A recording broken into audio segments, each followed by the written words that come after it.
करेंगे स्टार्ट।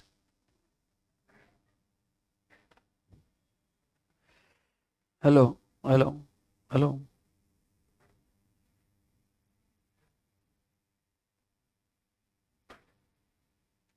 जरा link share कर दो ग्रुप में।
चलो, ऑनलाइन आवाज आ रहा है क्या?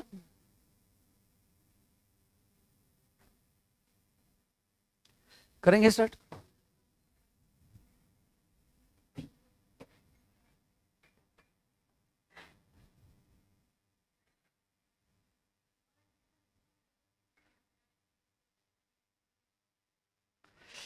चलो, online am I audible? Online आवाज आ रहा है क्या बताओ?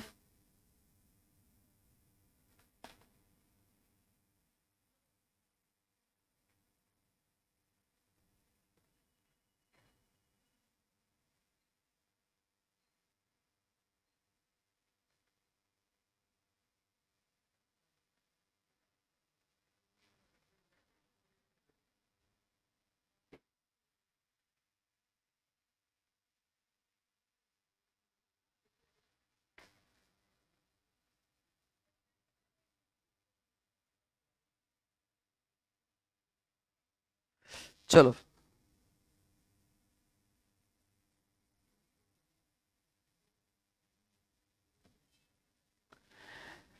चलिए गाइस, सो आगे बढ़ते हैं।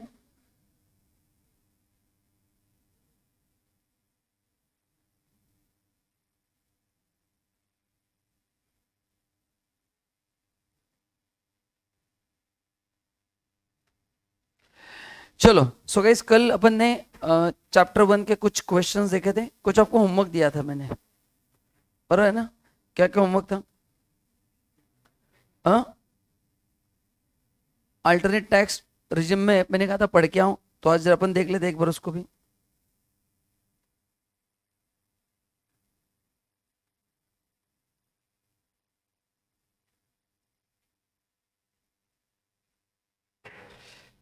तो ये नोट्स में मैंने आपको रिस्ट्रिक्शंस दिए हैं कि अगर आप अल्टरनेट टैक्स रिजिम में जाते हो तो ये बेनिफिट्स आप क्लेम नहीं कर सकते। कौन सा?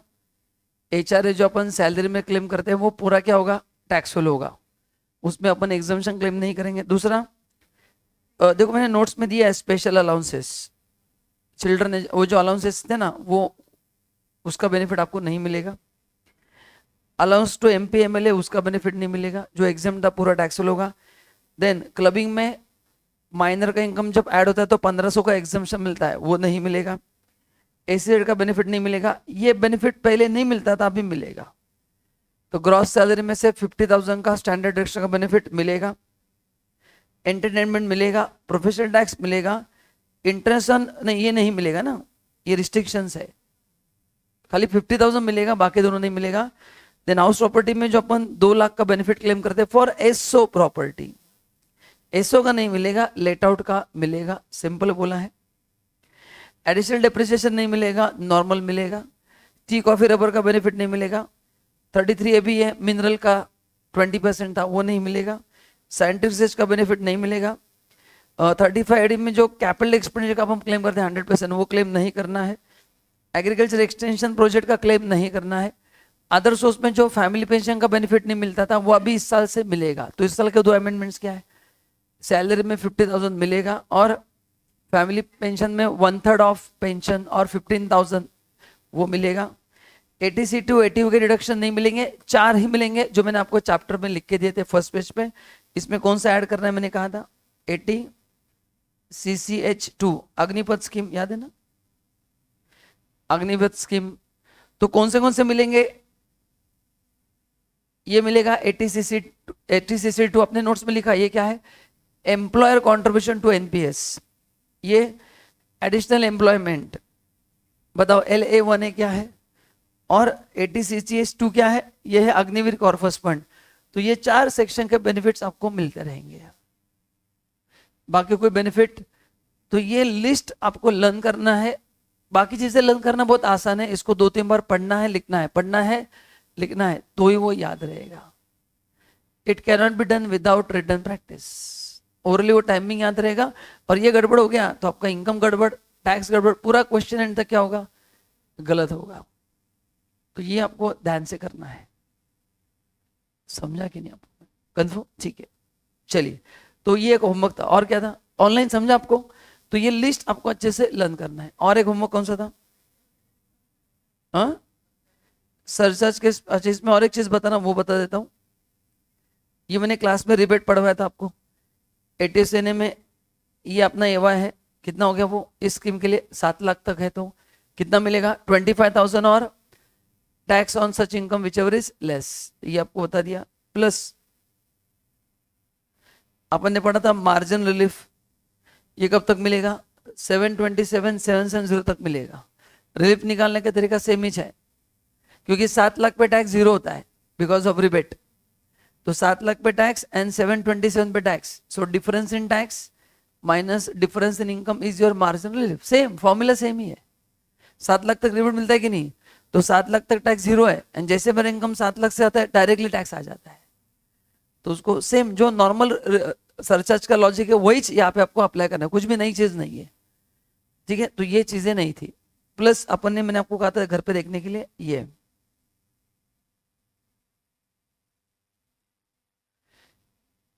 स्पेशल रेट ऑफ सरचार्ज मैंने कहा था, इसमें पहले 3 सिचुएशन तो कोई प्रॉब्लम है नहीं। अगर आपका इनकम अप टू 2 करोड़ है एंड अगर आप इसमें से एसएससी हो, तो कोई भी इनकम हो सरचार्ज रेट सेम ही है। Up to 50 lakh no problem, 50 lakh to 1 crore 10%, 1 to 2 crore 15%, तो अप टू 2 करोड़ कोई अमेंडमेंट अप्लाई नहीं होगा। अगले जो 3 सिचुएशन है 4, 5, 6, उसमें अमेंडमेंट अप्लाई होगा, उसमें अमेंडमेंट क्या होगा, अप्लाई होगा। 4, 5, 6 में क्या होगा सर, टोटल इनकम का मतलब क्या पहले बताऊं, ये दोनों मिला के। अच्छा, स्पेशल इनकम में कौन से आते हैं, डिविडेंड, 111A, 112, मतलब इस प्रोविजन के लिए 4 इनकम जो है उसके सरचार्ज मैक्सिमम 15% होगा। कौन से 4, डिविडेंड, 111A, 112, 112A, और ये अदर इनकम है। इन दोनों को मिला के बोलते हैं टोटल इनकम। तो जब भी मैं बोलता हूं टोटल इनकम मतलब क्या है, इन दोनों का समेशन है। अरे समझा कि नहीं, टोटल इनकम मतलब 5 वर्ड्स ना, हाँ, तो ये दोनों मिला के बोल रहा हूं, ठीक है। तो total income excluding this income, total income में से ये 4 इनकम हटाओ जो अभी अपन ने पढ़े, ये 4 हटेगा, 2 करोड़ से ज्यादा है बट 5 करोड़ से क्या है, कम है। तो ये जो स्पेशल इनकम है मैक्सिमम 15%, और इस पे कितना लगेगा, 25% लगेगा। तो बोलो व्हाट इज टोटल इनकम, ये मिला के या छोड़ के, टोटल इनकम का मतलब बताओ, टोटल इनकम मतलब सब मिला के, बट आगे बोला है एक्सक्लूडिंग, तो अपने को कौन सा इनकम देखना है, ये 4 छोड़ के, but by default total income का मतलब क्या है, सब मिला के। बाय डिफॉल्ट टोटल इनकम मतलब क्या है, सब मिला के। यहां पे अलग है, कल लिख के जाता ना टोटल इनकम मतलब जीटीआई माइनस डिडक्शंस, तो जीटीआई में तो सभी हटाते ही है। सो टोटल इनकम का बाय डिफॉल्ट मतलब है सब मिला के। यहां पे क्या करना है, ये चीजें हटाना है, तो ये हटा के 2 करोड़ के ऊपर है और 5 करोड़ से कम है। Next, total income excluding this income 5 crore से ज्यादा है, तो बस ये चेंज होगा, ये तो मैक्स 15 ही है। And what is situation 6, total income including this 2 crore से ज्यादा है but not code by 4 and 5 का मतलब क्या है, मतलब ऊपर के केस में जो अपना अदर इनकम है वो सिचुएशन 4 में 2 करोड़ से ज्यादा है, सिचुएशन 5 में मेरा अदर इनकम 5 करोड़ से ज्यादा है, सिचुएशन 6 में 4 and 5 इंक्लूड नहीं, मतलब क्या है, आपका अदर इनकम 2 करोड़ से क्या है, कम है। अदर इनकम 2 करोड़ से क्या है, कम है, तो दोनों पे सरचार्ज कितना लगेगा, 15% ही लगेगा। बताओ अदर इनकम जब 2 करोड़ से कम है तो what is the rate of surcharge between 1 to 2 crore, 15% है कि नहीं, तो बराबर वो कॉम्बिनेशन आ गया। Is this clear? नो? याद रहेगा ये सिचुएशन 4, 5, 6। तो what is the meaning of total income? सब मिला के उसमें फिर देखना है कि इंक्लूड करके देखना है या एक्सक्लूड करके, वो बात की बात है। Initially total income means everything, तो इन दोनों कॉलम का मीन्स टोटल इनकम। और क्या होमवर्क था? 2 ही थे, समझ में आ गया? तो मेन चीजें मैंने आपको बता दी कि चैप्टर 1 में आपको क्या क्या अच्छे से लर्न करना है। आइए आइए अभी अपन आगे बढ़ते हैं। आज करेंगे चैप्टर 2।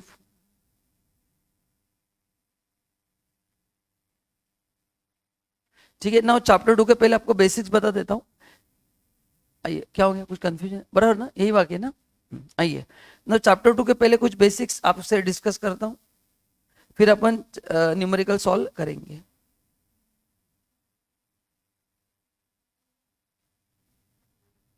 थोड़ा पहले रिवीजन करेंगे, डायरेक्ट सॉल्व नहीं करेंगे।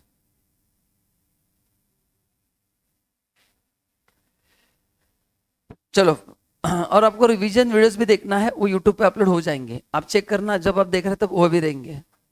इसके रिवीजन लेक्चर्स मैंने बनाए हैं, उसके नोट्स भी अलग से आपको दिए, वो 30 आवर्स के हैं, वो भी आपको देखना है, जिससे आपका पढ़ाई वो एक बार चेक करो, आज हो जाएगा, काम चालू है उस पर, वो हो जाएगा। थोड़ा मेरे सिस्टम का इशू आता है इसलिए लेट हुआ, बट आज 100% हो जाएगा। कल आपको ग्रुप में मैं खुद ही लिंक भेज दूंगा अपडेट करके यूट्यूब पे। ओके नाउ, अभी चैप्टर 2 में रेजिडेंस स्टेटस में एग्जाम में क्या क्या क्वेश्चन आ सकते हैं। अपना जो फोकस रहेगा वो इंडिविजुअल पे रहेगा मोस्टली, मतलब बाकी भी इंपॉर्टेंट है बट मैक्सिमम क्या रहेगा, फोकस इंडिविजुअल रहेगा। इसमें सबसे इंपॉर्टेंट एडजस्टमेंट है how to calculate period of stay. सबसे इंपॉर्टेंट क्या है, बाकी तो प्रोविजन में आपको बताने वाला हूँ। पीरियड ऑफ स्टे में मैंने क्लास में 5 प्रकार के क्वेश्चंस करा के लिए थे। पहला क्वेश्चन ऐसा था, अच्छा इसमें 2 चीजें लगती है पीरियड ऑफ स्टे में, एक डेट ऑफ अराइवल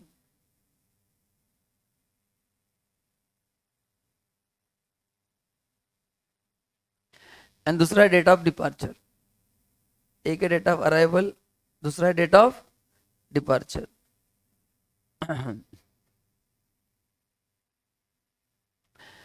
ओके, तो पहला क्वेश्चन मैंने ऐसे क्लास में बताया था, एग्जाम्पल है 16 जून 23 को आया एंड 1 जनवरी 2024 को निकल गया, एंड क्वेश्चन था कैलकुलेट नंबर ऑफ डेज। जो आप मेरे को कैलकुलेट करके बताओगे अभी। इसमें हिंट था, जब आने जाने का समय नहीं दिया तो उस दिन को पूरा काउंट करना है। 23-24 में फरवरी लीप ईयर है, ये भी ध्यान में रखना है, 29 दिन है। बताओ फटाफट नंबर ऑफ डेज कितने हैं, सुपर फास्ट।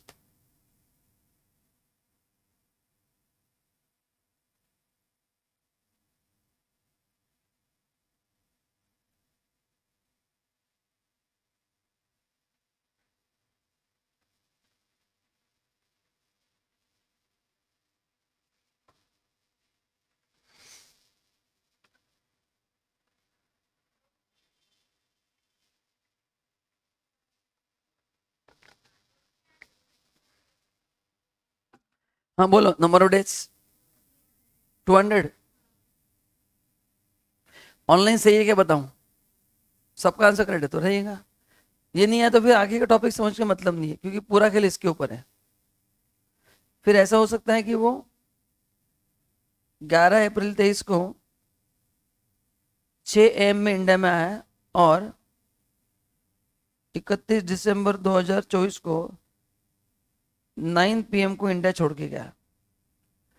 तो उसमें जब आने जाने का समय दिया है तो उस दिन के नंबर ऑफ आवर्स निकालना है, एंड टोटल अगर 24 आवर्स है तो उसको एक दिन मानना है। तो पहले मेरे को 2 चीजें अलग बताओ, कितने नंबर ऑफ डेज है, कितने नंबर ऑफ आवर्स है। 11 अप्रैल से काउंट करना है, 11 अप्रैल को 6 बजे इंडिया में आया वो सुबह। तो मेरे को 2 अलग अलग चीजें पहले बताओ, total number of days, total number of hours, फिर अपन उसको बाद में राउंडिंग ऑफ करेंगे। फर्स्ट एज इट इज जो आवर्स है बताओ, राउंडिंग ऑफ करने के पहले, डू इट फास्ट।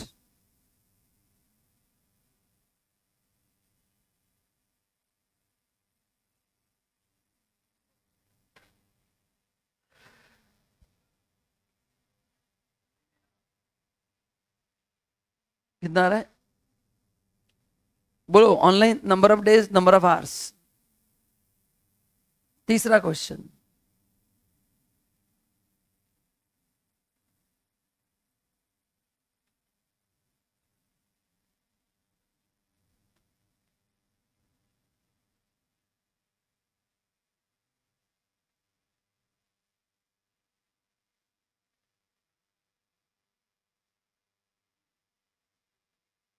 तीसरे केस में आने का समय नहीं दिया है, चौथे केस में जाने का नहीं दिया है। तो क्वेश्चन 2 में कितना आ रहा है? एन आवर्स,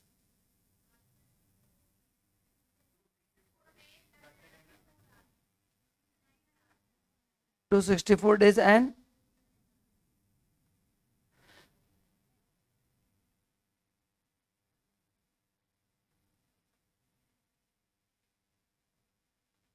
गलत है, नंबर ऑफ आवर्स गलत है आंसर।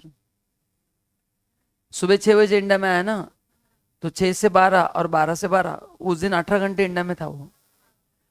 और ये 18 और हाँ आगे का 9 ना, मतलब ये 12 21 बराबर है। I am sorry, my calculation mistake. 39 hours बराबर है, राउंडिंग ऑफ करके आएगा 265 days. I am sorry, your answer is right, मैंने गलत कैलकुलेट किया। ठीक है, सो ये आंसर है।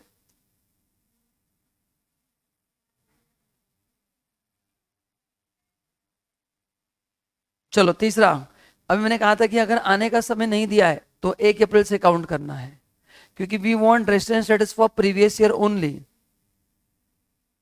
तो आने का समय नहीं, अभी ये बहुत सिंपल है, पूरे साल के दिन बताए 366 माइनस खाली मार्च के हटाओ, जो कम उसको खाली मार्च के हटा दो। 366 माइनस 31 कितना आ रहा है? 29 फेब को छोड़ के गया ना, मतलब मार्च में नहीं था, तो 366 माइनस 31 करो 3। ये इजी होगा ना, क्यों त्रास लेना जी, सिंपल तरीका है। नेक्स्ट, अभी एग्जाम में जाने का दिन नहीं दिया तो 31 मार्च तक करना है, because we want residence status for previous year only. So 6 जनवरी से 31 मार्च, तो 6 का काउंट करना है, तो 31 माइनस 5 करो, तो जान के 26, फेब 29, मार्च 31, 26 29 31, फटाफट टोटल 86 डेज। तो ये कैलकुलेशन अगर जम गए तो आधा प्रॉब्लम सॉल्व, क्योंकि पूरा खेल नंबर ऑफ डेज कैलकुलेशन का, इसमें गलत हो गया तो प्रोविजन समझ के कुछ मतलब ही नहीं है। मैं प्रोविजन समझना क्या है, जरूरी है। ऑनलाइन क्लियर है क्या बताओ? एंड पांचों क्वेश्चन ऐसे आता है, Mister T came to India on 12 December 24 for 390 days. अभी बच्चा बोलते समय कैलकुलेट क्यों करूं, उन्होंने क्वेश्चन में दिया है कि वो 390 दिन के लिए इंडिया में आया है, तो नंबर ऑफ स्टेज तो दिया है, वो 300 दिन पूरे रहेगा वो, पर इस साल का स्टे तो निकालना पड़ेगा ना। पूरे 390 दिन एक साल में आ सकते हैं क्या? कैसे आएंगे? तो यहाँ पे भी क्या करना पड़ेगा बताओ? 12 दिसंबर 24 से 31 मार्च 25 निकालना पड़ेगा, समझा क्या? तो एक्चुअल से ही देखना है, इंटेंशन ही देखना है। बस ये 5 कैटेगरी के क्वेश्चन एग्जाम में आपको आ सकते हैं। बोलो, तो 12 को काउंट करना है, मतलब 31 में से 11 हटा दो, तो 31 में से 11 हट गया, मतलब आ गया 20, जान के 31, फेब के 29, मार्च के 31। अच्छा ये 23 करो, थोड़ा आगे निकल गया अपन, कितने आ रहे हैं? लीप ईयर है ना, 111 आएगा। तो ये बेसिक रिक्वायरमेंट है, ये टॉपिक के पूरे मार्क्स। बोलो आपको समझा? ऑनलाइन रिप्लाई करो। ये बेसिक रिक्वायरमेंट क्या है? नंबर ऑफ डेज में गलती की तो फिर खेल समाओ, आपको बताया, बाकी फिर क्या करेंगे आप, मतलब आगे का बताओ कि मतलब नहीं। तो प्रोविजन तो इजी है, बट ये सबसे इंपॉर्टेंट है। तो is this clear to everyone online? ये 5 क्वेश्चंस क्लियर है? तो ये थे नंबर ऑफ डेज कैलकुलेट करने के तरीके। 5 में से एक एग्जाम में आएगा, दूसरा कोई तरीका नहीं है, ठीक है। तो ये हो गया प्रोविजन। अभी रिवीजन करते हैं अपन प्रोविजन का, एंड फिर न्यूमेरिकल सॉल्व करते हैं। थ्योरी क्लियर है तो न्यूमेरिकल में क्या है, आने जो वाला है वो।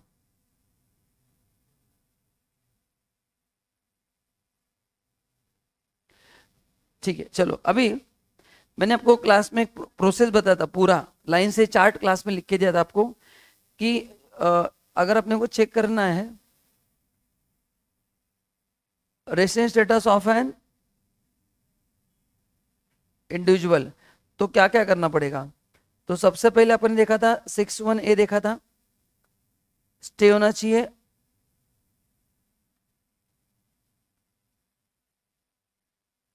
Greater than equal to 182 days in which previous year, previous year 23 choice, कब होना चाहिए 23 चॉइस में। अगर ये नहीं हो रहा है तो 61C था, stay greater than equal to 60 and in last 4 years।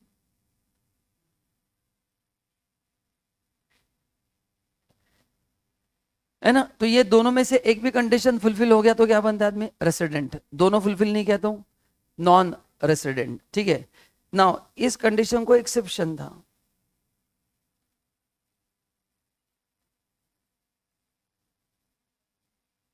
है ना, एक्सेप्शन था A एंड B, जिसमें पीरियड कितना होता था 182 days and 365, 182 days and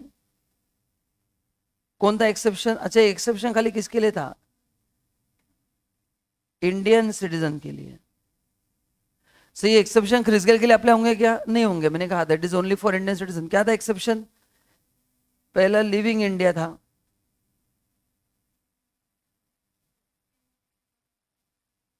for job और एज अ क्रू मेंबर, है ना। तो इंडिया के बाहर बिजनेस करने के लिए जा रहे हो, जॉब के लिए जा रहे हो, in the search of employment जा रहे हो।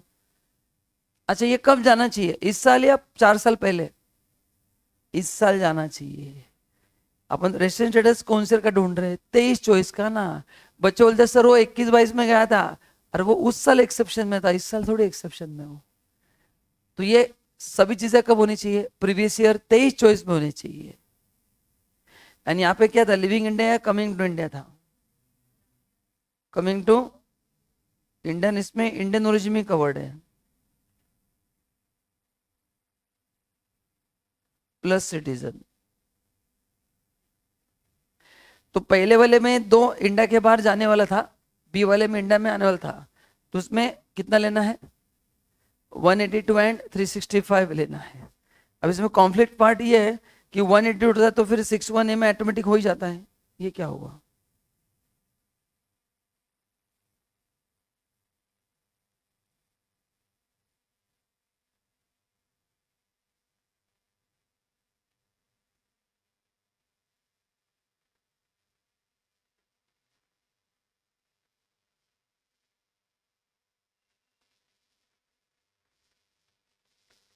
किधर था मैं, हाँ, है ना। तो लास्ट वाला जो था वो किसके लिए है, Indian citizen and person of Indian origin. किसको बोलते पर्सन ऑफ इंडियन ओरिजिन, जिसके पेरेंट्स ऐसे खुद का, उसके पेरेंट्स एंड ग्रैंड पेरेंट्स का जन्म अनडिवाइडेड इंडिया में हुआ है। व्हाट इज अनडिवाइडेड इंडिया, 1947 के पहले इंडिया, बांग्लादेश, पाकिस्तान कहीं पे भी हुआ है। इंडिया का पार्टीशन हुआ ना, तो उसको बोलते, तो ये होगा। फिर इसमें एक एक्सेप्शन है,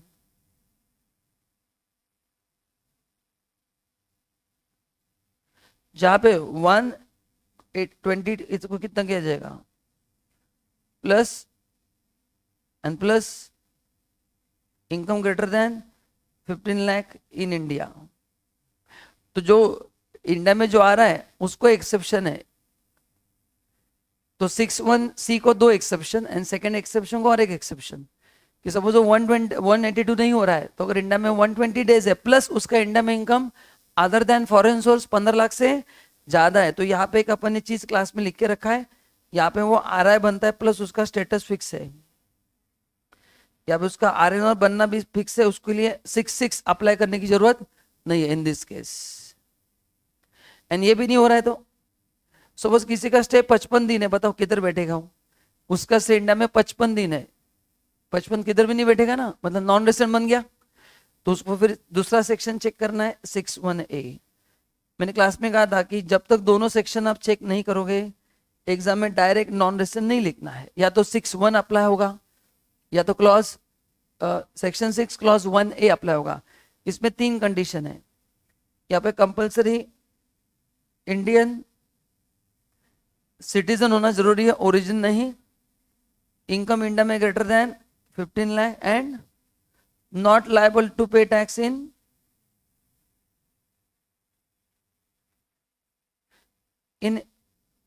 any other country.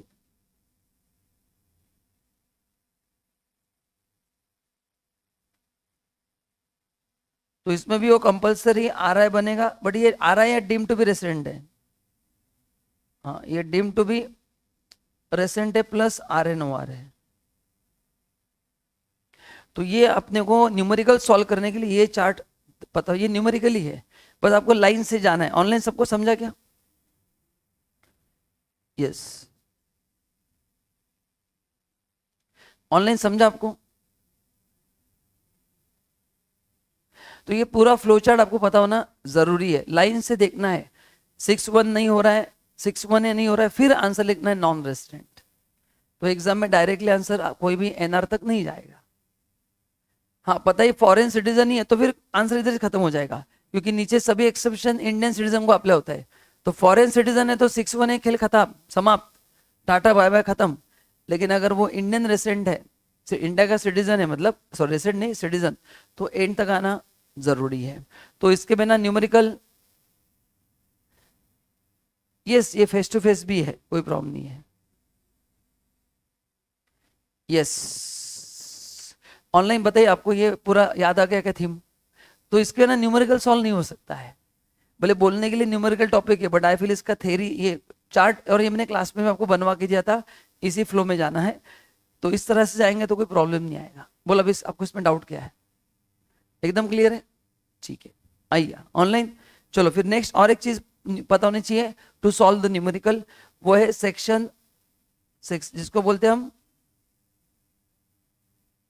Additional conditions.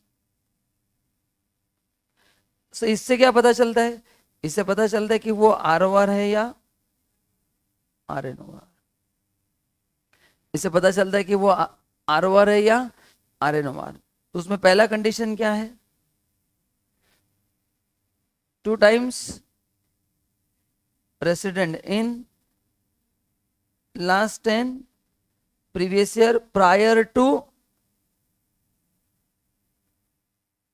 Current previous year, है ना? मतलब ये करंट प्रीवियस ईयर अपना 23-24 है, उसके पहले के 10 साल में कभी भी 2 बार क्या बनना है? रेसिडेंट बनना, मतलब ऊपर के हिसाब से। दूसरा condition, stay greater than equal to 730 days in last 7 previous year prior to relevant previous year, prior to relevant previous year। तो ये दोनों फुलफिल हो गए तो ROR, दोनों में से एक हुआ तो RNOR, दोनों नहीं हुआ तो भी RNOR, एंड एक हुआ तो ROR, दोनों हुआ तो ROR। हाँ सेम ही क्वेश्चन पूछो, तुम भी आंसर सेम ही देना। हाँ तुमने ट्रिप के पैसे भरे के नहीं, तुम लिख के रखना, अभी 3,000 जाने वाले, बस तुमको मेरी याद है कि सर ने कहा था। ओके एनीवेज, सो क्लियर है क्या?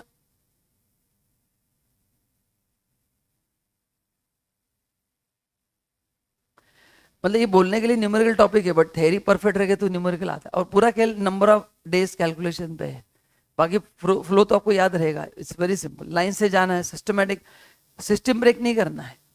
जितना आप डिसिप्लिन में सॉल्व करोगे मार्क्स पूरे मिलने वाले हैं। ऑनलाइन एनी क्वेश्चन जरा रिप्लाई करो, यहाँ तक आपको समझा कि नहीं? ठीक है। अच्छा ये आने के बाद जो एग्जाम में और एक, ये तो बेसिक हो गया क्वेश्चन। अब एग्जाम में जो क्वेश्चन आता है उसमें अपने को 3 स्टेटस देते हैं। वो आदमी ROR हो सकता है, RN ओवर हो सकता है या NR हो सकता है, बराबर है ना? अरे हाँ या ना? एंड दो कैटेगरी की इनकम है, एक है इंडियन इनकम एंड दूसरा है फॉरेन इनकम, है ना? तो बोलो what is the treatment of Indian income? सबको इंडिया में क्या करना है? टैक्स देना है। टिक का मतलब है इंडिया में टैक्स देना है। इंडियन इनकम का मतलब क्या है? चार क्राइटेरिया अपन ने लिख के रखा है। इंडियन इनकम में चार चीज आती है: due in India, received in India, deem to be received, deem to accrue.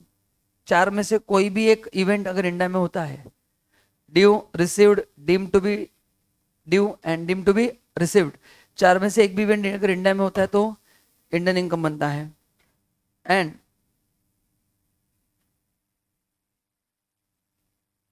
Foreign income में दो है: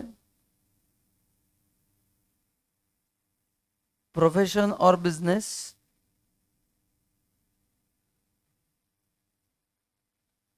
कंट्रोल कहाँ पे देखना है? इन इंडिया है या आउटसाइड इंडिया है?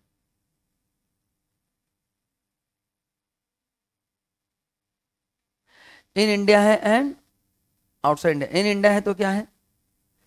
टैक्सेबल है। आउटसाइड इंडिया तो टैक्सेबल नहीं है। तो ये आपको अच्छे से लर्न करना है। And any other foreign income?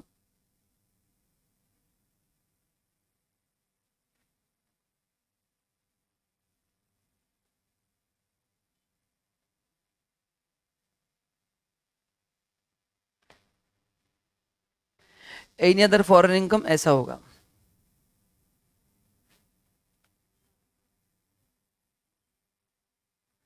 तो RN और के लिए क्या ध्यान में रखना है? अच्छा, यहाँ पे बच्चे गलती करते हैं। The moment it is given in exam कि business control in India, business control from India, वो बोलते हैं इंडियन इनकम है। इंडियन इनकम के चार पैरामीटर में जस्ट बताया था: due, received, deem to accrue, deem to received. चारों में से कुछ भी नहीं दिया है। तो फिर आप कैसे? तो प्लीज ध्यान में रखना है कि कंट्रोल इन इंडिया का मतलब वो इंडिया इंडियन इनकम नहीं, फॉरेन इनकम ही है, बस उस बंदे को इंडिया में टैक्स देना पड़ेगा। तो ये टेबल अगर याद रहेगा तो फिर अपन क्वेश्चन सॉल्व करते हैं। ये मैंने बस एक न्यूमेरिकल का रिवीजन लिया जो मेरे हिसाब से इंपॉर्टेंट है, याद रहेगा कंफर्म। एंड दो नोट आपको ध्यान में रखना है।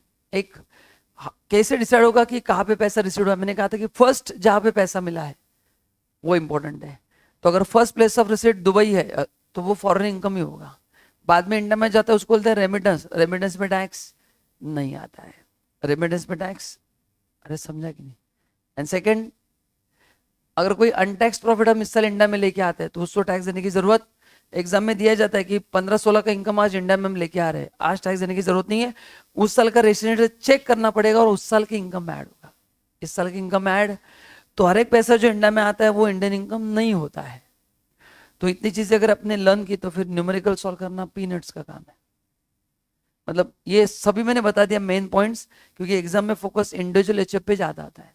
बट बाकी चीजें बहुत सिंपल है, मेरे को पता है आप आराम से मैनेज कर सकते हैं। इसमें थोड़ा कंफ्यूजन है, इसलिए ये चार्ट में कोई डाउट है क्या आपको? अभी एकदम सिस्टमेटिक समझ में आ गया? एकदम कोई प्रॉब्लम नहीं है? ओके, ऑनलाइन ये भी समझा आपको? ठीक है, चलिए तो अभी एक क्वेश्चन मेरे को सॉल्व करके दिखाइए।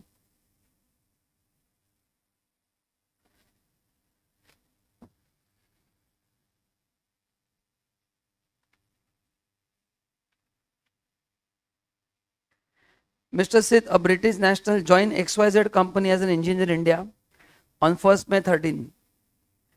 On 31st December 14, he went to Sri Lanka on deputation.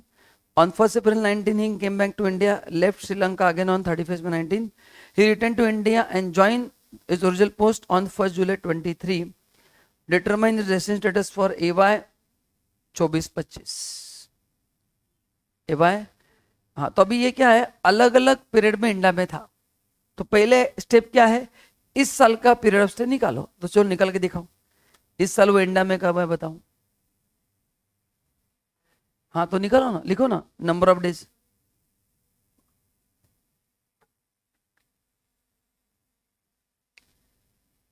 लिखो, आंसर लिखो इसका, लिखो number of days in previous year 23-24। लिखो इलस्ट्रेशन 1 आंसर टू इलस्ट्रेशन 1। बड़ा क्वेश्चन है, दिखने के लिए क्या, सीखने के लिए बहुत सारी चीजें हैं। चलो ऑनलाइन फटाफट लिखो एंड बताओ नंबर ऑफ डेज कितने। सबका आंसर चाहिए ऑनलाइन, कमेंट में फटाफट आंसर भेजो। भले आप मेरे को बाद में देख रहे हैं बट रिप्लाई तो कर सकते हैं।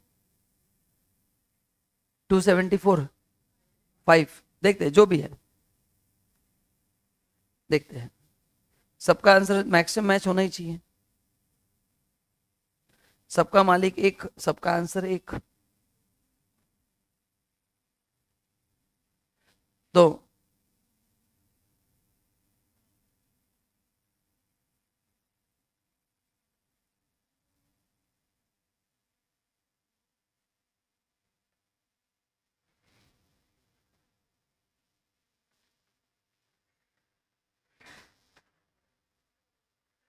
So number of days in 23-24 कब इंडिया में है वो? 1 जुलाई 23 को है। एंड डेट नहीं दिया तो अपन ने अभी गणित किया है। एंड डेट नहीं दिया तो कब तक निकालना है? 31 जुलाई तक निकालना है। चलो करो कैलकुलेट फटाफट, बोलो। 275 ओके। अभी इसमें अपन ने गड़बड़ कर दी दोस्तों तो अब मैं कुछ नहीं कर पाऊंगा, मतलब थेरी पढ़ के मतलब नहीं, कैलकुलेशन मिस्टेक नहीं करना है। एंड अभी इसके बाद अपने को क्या करना पड़ेगा? अच्छा अभी कंडीशन अप्लाई करना पड़ेगा। बोलो पहले रेसेंट बन रहा है क्या? वो बन रहा है ना, क्योंकि स्टे। अच्छा easy code by exception, no easy code by exception. End हुआ तो भी 182 हो ही रहा है ना, तो एक्सेप्शन कब आएगा? 60 वाले में एक्सेप्शन है, ये तो पहला कंडीशन है उसने उड़ा दिया है। तो क्या लिखोगे? लिखो, नोट लिखो। एज मिस्टर, क्या नाम है इस बंदे का? सिद्ध। लिखो आंसर में डिक्टेट कर रहा हूं, लिखो सब लोग। एज मिस्टर सिद्ध फुलफिल्स, एज मिस्टर सिद्ध fulfill basic condition,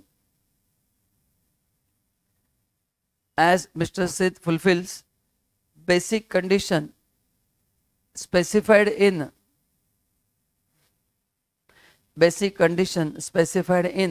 section 61A।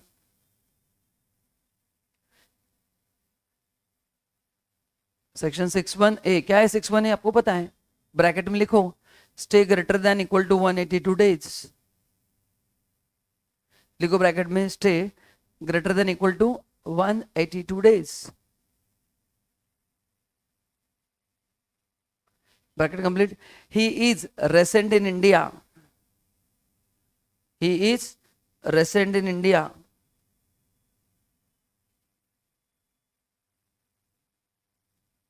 For previous year 23-24। He is resident in India for previous year 23-24। Online सब कमेंट में रिप्लाई करो, आपको समझा कि नहीं? भले आप बाद में देख रहे बट रिप्लाई करो। यस यहां तक कोई प्रॉब्लम? बोलो एनी क्वेश्चन? जम गया मामला, लॉक किया जाएगा, लॉक। ठीक है, अभी अपने को आर के लिए डेटा देखना पड़ेगा। 10 साल में से 2 बार रेसिडेंट्स है ना, तो अभी अपन 3 कॉलम करेंगे, previous year and number of states, and यहाँ पे लिखो स्टेटस, 3 कॉलम करो। अभी अपने को डेटा दिया है काफी सारा, तो पहले 10 साल लिखना पड़ेंगे लाइन से, बराबर ना? 22-23, 21-22,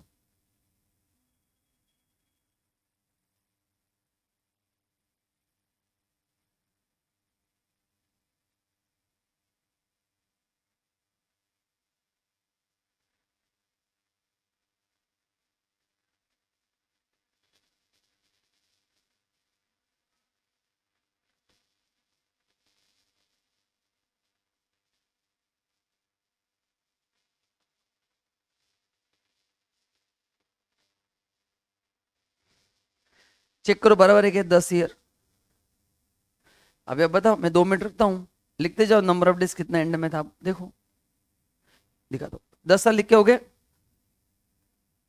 ये क्वेश्चन है, लिखो सब लोग, 2 मिनट देता हूँ, ट्राई करो।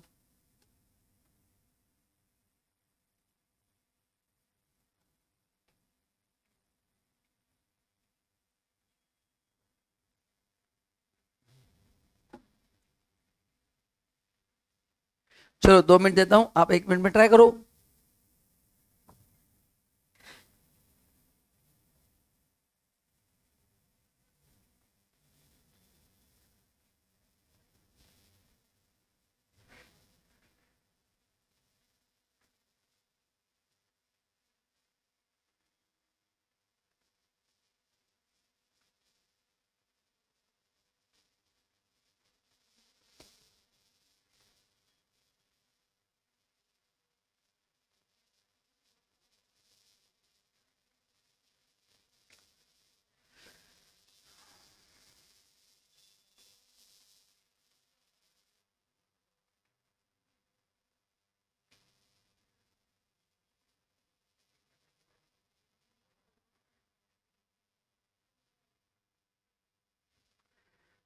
तो इंडिया में कब था वो?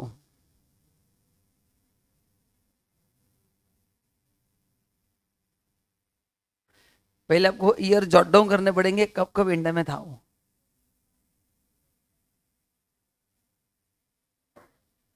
22-23 में था क्या इंडिया में वो? 22-23 में था क्या इंडिया में? कब था देखो, 22-23, 22-23 में था क्या? 21-22, 20-21, 19-20, 19-20 था ना इंडिया में। 19-20 को कितने 2 महीने था इंडिया में वो, है ना? तो यहाँ पे वो नहीं था, यहाँ पे नहीं था, यहाँ पे नहीं था। 19-20 में उसने इंडिया कब छोड़ा? 31 मई को, मतलब अप्रैल के 30 और मई के 31। 19 मई को 61 ही था वो। यहाँ तक क्लियर है? तो ये पहले 3 साल तो इंडिया में था नहीं, 19-20 में 61 डेज था। ऐसे एक एक करके चेक करते जाना है। लिख के हो गया? अभी बताओ, उसके पीछे जाना है अपने को, बोलो 18-19 में इंडिया में था क्या? हाँ, 18-19 में था क्या इंडिया में? नहीं तो डैश कर दो वहां पे। 17-18 में नहीं था, डैश कर दो। 16-17 नहीं था, डैश कर दो। 15-16 नहीं था, डैश कर दो। 14-15,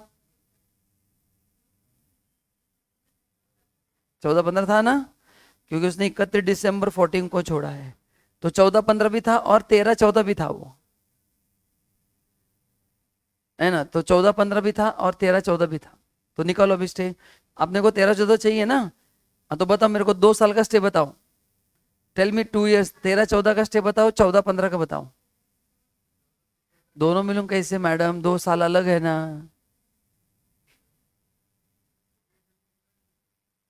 हाँ, 14-15 का 275 करेक्ट, 1 अप्रैल से 31 दिसंबर। एंड पहला वाला 1 मई से 31 मार्च, 13-14 का 1 मई से 31 मार्च। तो बोलो 14-15 का कितना आ रहा है? 275। एंड 13-14, ये पहले समझा कि नहीं बताओ?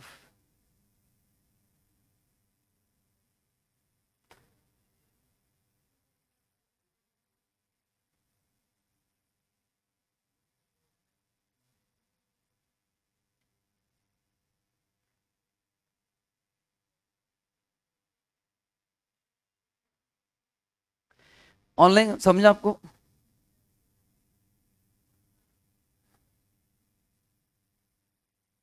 तो आखिरी के 2 साल में वो रेसिडेंट बन रहा है, क्योंकि मोर देन 182 हो रहा है।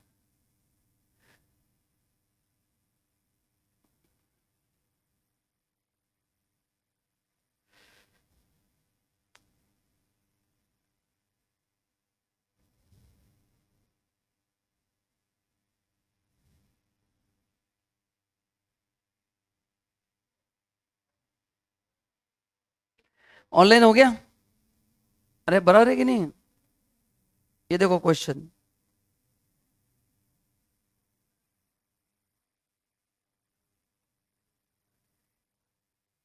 डन। चलो अभी बताओ, आर ओ आर बनने के लिए क्या कंडीशंस है? अपन ने अभी लिखा था दो कंडीशंस। दो कंडीशन लिखा था आर ओ आर के लिए। 10 साल में 2 बार रेसिडेंट बन रहा है क्या? एंड 7 साल का स्टे, तो 1 2 3 4 5 6 7 साल। ये स्टे 730 है या लेस देन 730 है? तो वो क्या बनेगा? RNOR बनेगा। क्या बनेगा? तो लिखो, लिखो एज मिस्टर सिद्ध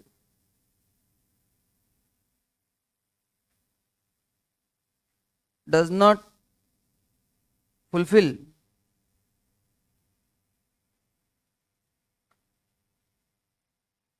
both additional conditions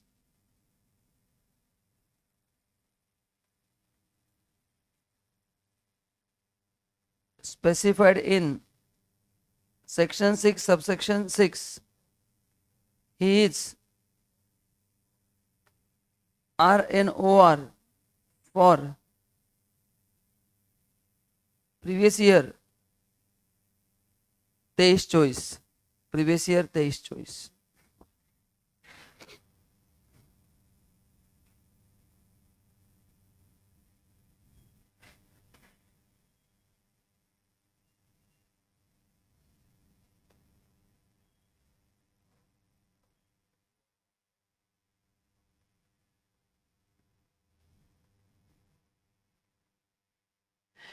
ऑनलाइन समझा क्या? अरे समझा कि नहीं आपको? कंफर्म? लॉक किया जाए? ठीक है, चलो।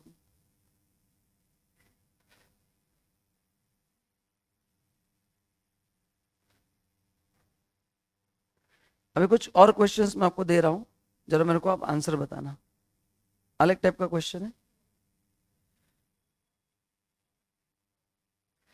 आप लोगों को क्या करना है,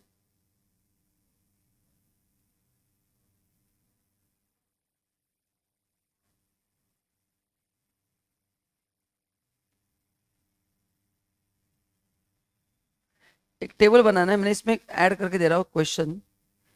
मैं आपको पर्टिकुलर्स कॉलम में क्वेश्चन दूंगा, आपको आंसर बताना है कि अगर आर ओ आर होगा या एनआर होगा तो कहाँ पे टैक्स देना है, कहाँ पे टैक्स नहीं देना है। आपको पता है इंडियन इनकम है, तो क्या मैंने लिख के दिया आपको? तो पहला क्वेश्चन लिखो,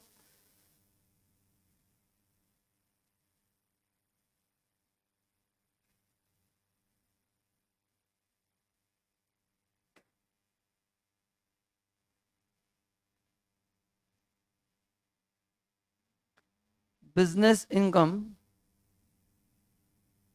इन नागपुर 2 लाख।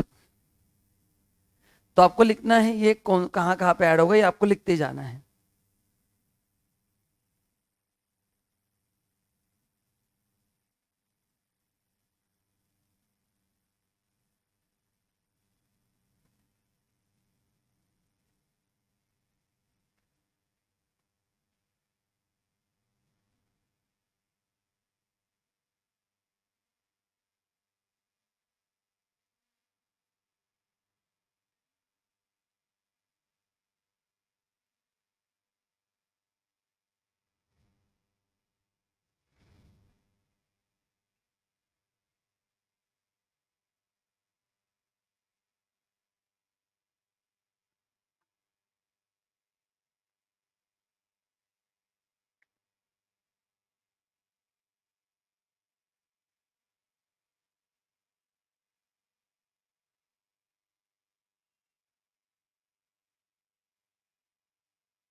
चलो तो ये सॉल्व करो, 6 क्वेश्चंस, 5 क्वेश्चंस दिए हैं।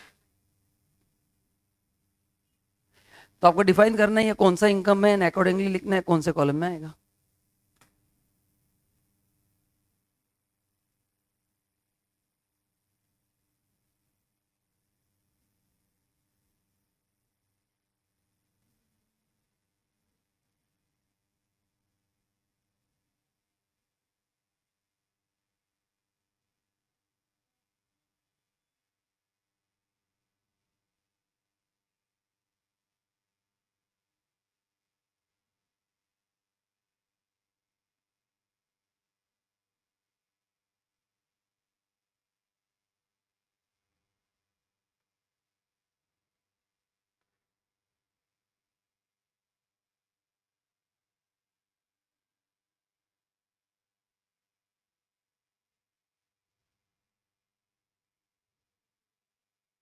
हाँ बोलो, पहला इनकम का आंसर क्या है? पहला वाला इनकम कौन सा है? Indian income. What is the treatment of Indian income? Taxable to all irrespective of resident status. Second, agri income in Indore क्या है? अमाउंट आएगा नहीं आएगा? 3 लाख आएगा? हाँ, नहीं आएगा, ये एग्जेम्प्ट इनकम है। एग्री इनकम एग्जेम्प्ट होता है ना, तो उसमें थोड़ी ऐड होता है, वो टैक्स निकालने के लिए अपन कंसिडर करते हैं। Agri income in Japan, Japan में तो टैक्सेबल है, बट जापान में हो मतलब एज्यूम करना रजिस्टर्ड भी जापान में हुआ लॉजिकली। जापान का एग्री इनकम इंडिया में क्यों मिलेगा, क्या संबंध है? तो ये फॉरेन इनकम है, तो ये यहाँ पे आएगा, यहाँ पे नहीं आएगा, यहाँ पे नहीं आएगा। ROR पे कब आता? अगर ये बिजनेस इंडिया से कंट्रोल होता, बट ऐसा कुछ दिया है क्या कि एग्री बिजनेस इंडिया से कंट्रोल हुआ है? नहीं, तो वो भी नहीं आएगा। हाँ नेक्स्ट। तो interest on FD in USA, पहले बताओ ये इंडियन इनकम है या फॉरेन इनकम है? मैं बेसिक थीम पूछ रहा हूँ। Interest on FD in USA foreign income है, बट 1/3 रिसीव इंडिया में हुआ, इसलिए वो 1/3 इंडियन इनकम होगा, 2/3 फॉरेन इनकम होगा। तो जो 1 लाख है वो तो सबके इसमें ऐड होगा, बीइंग इंडियन इनकम। बचा 2/3, दैट इज 2 लाख, खाली ROR की इनकम में ऐड होगा, इन दोनों की इनकम में ऐड नहीं हुआ, बिकॉज ROR दोनों इनकम पे टैक्स देता है। इंडियन इनकम हो या फॉरेन इनकम, दोनों इनकम पे वो क्या करता है, टैक्स देता है। अरे समझा कि नहीं आपको? Next, rent received in Mumbai 6 lakh rupees, Indian income ना? क्यों? क्योंकि प्रॉपर्टी मुंबई में है एंड रिसीव्ड भी इंडिया में हुआ है, तो इंडियन इनकम है। Indian income taxable to all, but यहाँ पे आंसर में अपने गलती की है, एग्जाम में ऐसी गलती मत करना। क्लास में कहा था कि जहाँ पे वर्ड रेंट आता है वो GAB होता है, 30% माइनस मत करना। जब तक word income from house property नहीं आता है तब तक फाइनल आंसर नहीं लेना है, ये कहा था कि नहीं? मैंने आपको बहुत बार बोला है, बार बार गलती हो रही है। तो जब रेंट मतलब वो GAB होता है जिसमें 30% माइनस करना मत भूलना। ये इनकम फ्रॉम हाउस प्रॉपर्टी है ना, तो रेंट पे टैक्स लोगे या 30% का बेनिफिट क्लेम करोगे? बताओ, क्लेम करोगे ना? हाँ फिर salary of 3 lakh received in USA later on remitted to India, पहले बताओ कौन सा इनकम है? फॉरेन इनकम, खाली पहले कॉलम में आएगा, ये इंडियन इनकम नहीं है। ये वाला इंडियन प्लस फॉरेन इनकम है, टोटल लो। तो ये एग्जाम में 5 मार्क का क्वेश्चन है।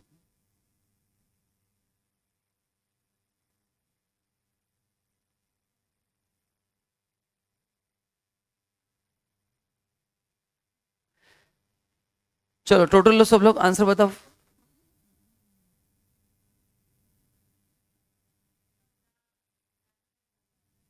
फर्स्ट वन इज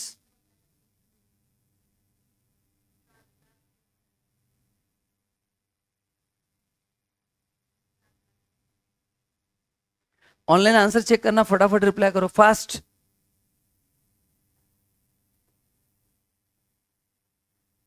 पहला 14.2 लाख करेक्ट, ठीक है। चलो आगे बढ़ते हैं। तो ये दो कैटेगरी के एग्जाम में क्वेश्चन आते हैं, एक तो डेज के हिसाब से स्टेटस, या फिर इनकम दिया जाएगा, आपको इनकम फाइंड आउट करना है। ये कंबाइंड क्वेश्चन भी आ सकता है, बट अपना पैटर्न के हिसाब से इतने बड़े क्वेश्चंस नहीं आएंगे। ठीक है, आया तो भी हम सॉल्व कर ही सकते हैं, उसमें कुछ ऐसा प्रॉब्लम है नहीं। चलिए ना आगे बढ़ते हैं। तीसरा न्यूमेरिकल लूंगा मैं एग्री इनकम का, बट डायरेक्टली सॉल्व नहीं करेंगे, पहले अपन रिवीजन करेंगे। एग्री इनकम का नेचर बाय डिफॉल्ट क्या है? एग्जेम्प्ट है, बट अगर 3 कंडीशन फुलफिल हो गए तो उसका इंटीग्रेशन होता है। Integration of agri with non agri income. बोलो क्या पहला कंडीशन? एसएससी कौन होना चाहिए? कौन होना चाहिए बोलो? Individual, HUF, AOP, BOI and AJP. दूसरा agri income exceeds 5,000 and other income exceeds maximum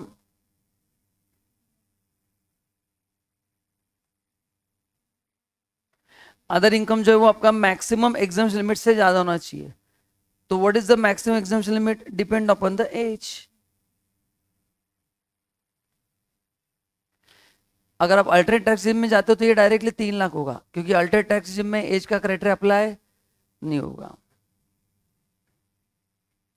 तो तीनों कंडीशंस फुलफिल हो गई तो अपन 4 स्टेप्स अप्लाई करते हैं। तो पहले ऊपर के क्वेश्चन बताओ, ये तीनों कंडीशन फुलफिल हो रही है क्या? फिर अपन न्यूमेरिकल सॉल्व करते हैं।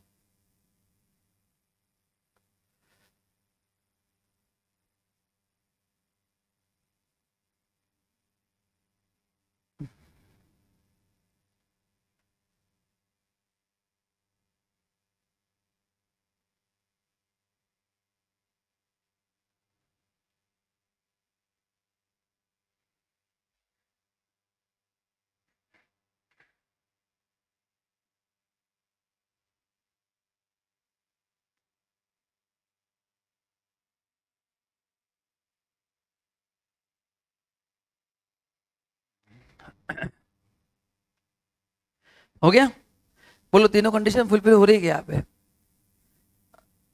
ये इंडिविजुअल है क्या? है। नॉन एग्रो इनकम देखो, एग्रो इनकम देखो, हो रहा है ना? एज 42 मतलब 2.5 लाख से ज्यादा है, एंड नॉन एग्रो इनकम 5,000 से कम नहीं, ज्यादा है ना? 255 5 से ज्यादा होता है मेरे हिसाब से। हाँ, तो तीनों कंडीशन फुलफिल हो रही है क्या बोलो? तो 4 स्टेप्स अप्लाई करेंगे अपन। What is step 1? Tax on agri plus non agri income. Step 2 agri income plus exemption limit. Step 3 tax as per step 1 minus tax as per step 2, and then फिर अपन बाकी के देखेंगे। ठीक है, चलिए तो इस क्वेश्चन का टैक्स निकालते हैं।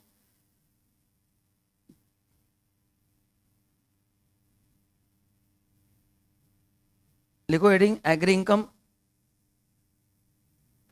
Question 1,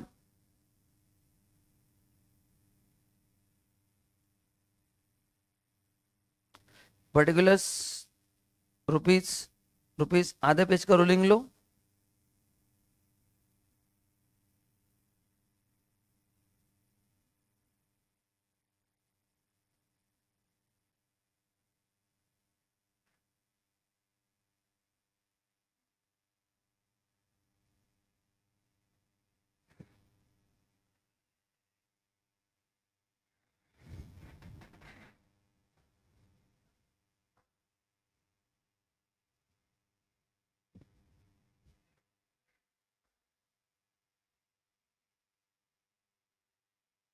tax on agri plus non agri income.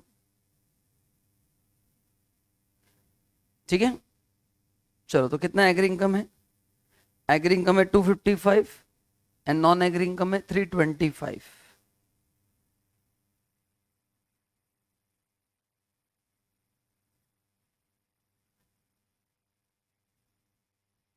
कितना है टोटल इनकम? 5 लाख। चलो टैक्स निकालो इनर कॉलम में, अप टू 2.5 लाख नील,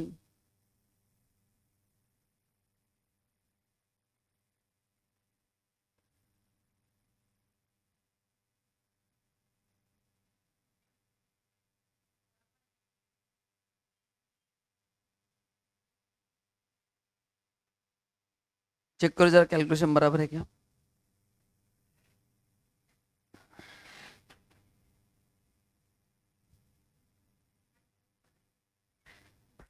सही है क्या। तो ये आ गया टैक्स एज पर स्टेप 1।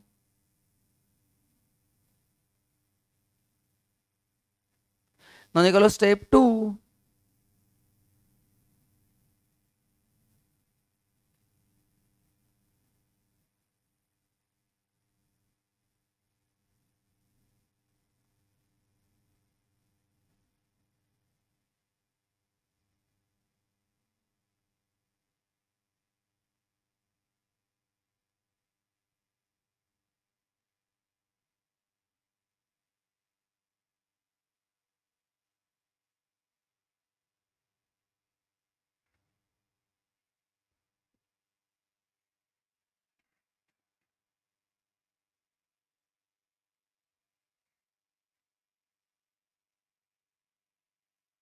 बराबर ना, 255 प्लस 250।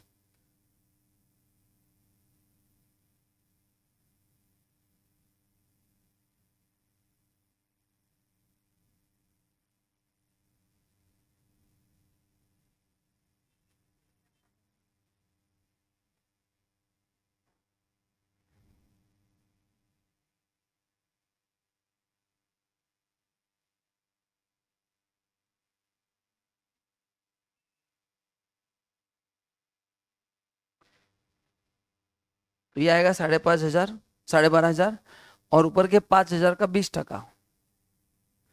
5,000 का 20%, 1,000।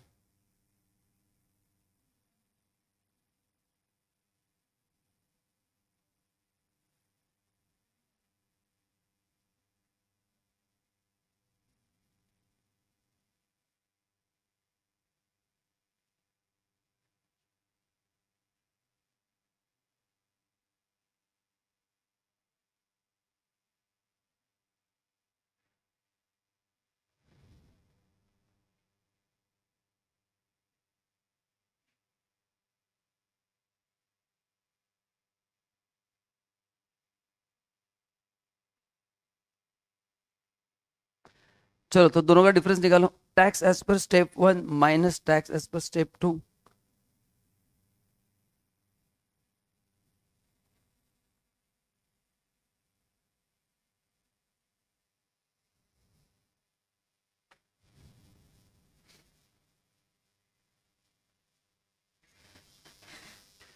15,000 आ गया। चलो आगे का क्वेश्चन खत्म करो। Online complete remaining question and tell me final answer.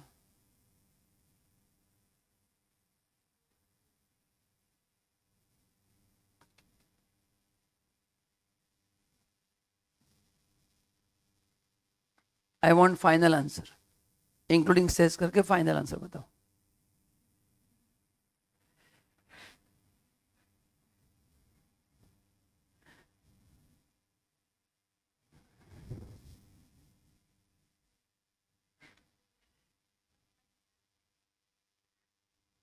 चलो ऑनलाइन फटाफट आंसर दो। कितना है तुम्हारा आंसर।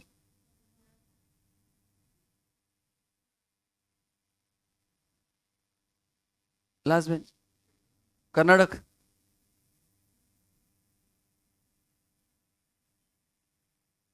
तुम्हारा अभिषेक। सबका बराबर गलत है।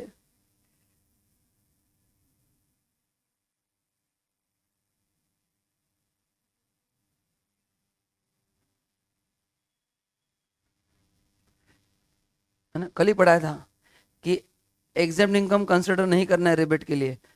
तो जो नॉन तो other than exam income 5 lakh के अंदर है, कल ही पढ़ाया था, रिबेट मिलेगा। इसलिए रिवीजन लेक्चर ध्यान से पढ़ना है, आपको भी फील आएगा कि लेक्चर क्यों इंपॉर्टेंट है। ये ऐसी गलती एग्जाम में ना होने के लिए।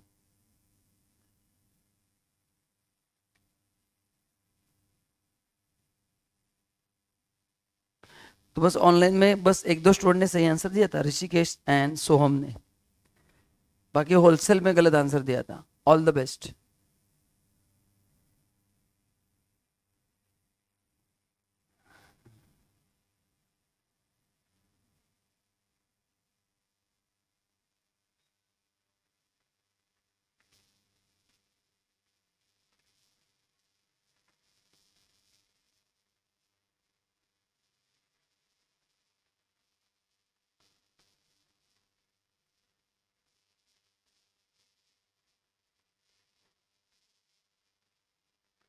हो गया? बस एग्री में एक ही क्वेश्चन आता है, ये कैलकुलेशन वाला। बाकी फिर वो आपको टेबल ध्यान में रखना है, स्प्लिट कैसे होता है, कौन सा टेबल याद में रखना है, याद है ना? कौन से वो 3 बिजनेस है बताओ? टी,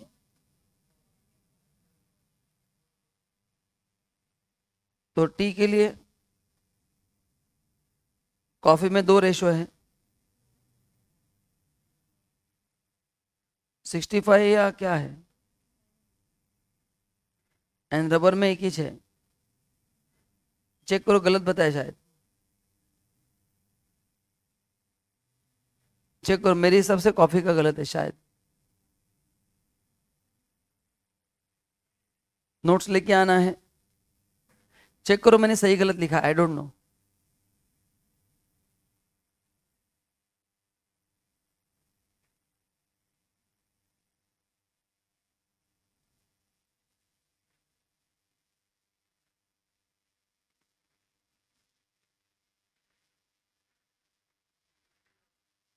कौन सा? कॉफी का ना, क्या 65 है?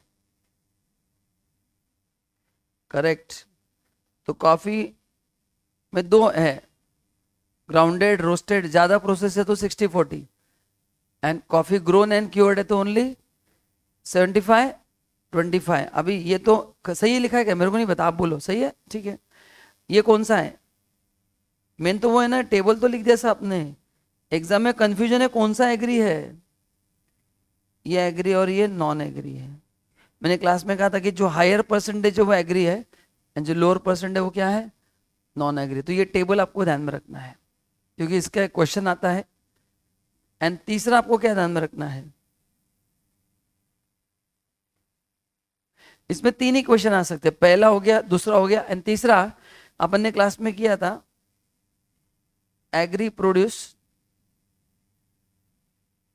यूज एज रॉ मटेरियल, तो वो कौन से वैल्यू पे ट्रांसफर होता है? अपन ने शुगर का एग्जांपल है, मार्केट वैल्यू पे, और वो 2 जगह पे दिखाना है। उसके 2 ट्रीटमेंट होते हैं, याद है क्या? क्या 2 ट्रीटमेंट होते हैं?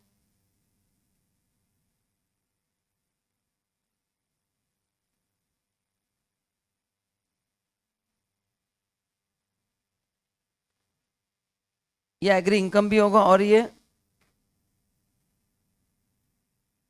बिजनेस में एक्सपेंडिचर दिखाना है। एग्जाम में 2 ट्रीटमेंट भूलना मत। अपन ने क्लास में शुगर का एग्जांपल किया था, शुगर केन का। तो शुगर केन जो अपन ने अपने बिजनेस में यूज किया शुगर बनाने के लिए, तो उसको शुगर बिजनेस में खर्चा भी दिखाया था और एग्री इनकम में सेल दिखाया था। तो इस एक एडजस्टमेंट के 2 इफेक्ट होते हैं। बस बस 3 ही कर, एक अपन ने किया और ये 2, बस 3 ही प्रकार के न्यूमेरिकल आ सकते हैं, बाकी कोई न्यूमेरिकल आने का स्कोप नहीं है, बाकी कोई चांस नहीं आने का। ठीक है, तो आज अपन ने चैप्टर 2 एंड 3 का बहुत सारे पॉइंट्स अपन ने रिवाइज किए। बुक में तो एक एक दिया, बट अपन ने क्लास में काफी अलग अलग क्वेश्चंस कर लिए। तो आज मैं यहीं पे रोकता हूँ, एंड कल से अपन फिर हेड से शुरुआत करेंगे। ठीक है, चलिए, thank you so much guys. Online bye bye. कल से सैलरी स्टार्ट, कल मतलब परसों से। चलो ऑनलाइन बाय बाय।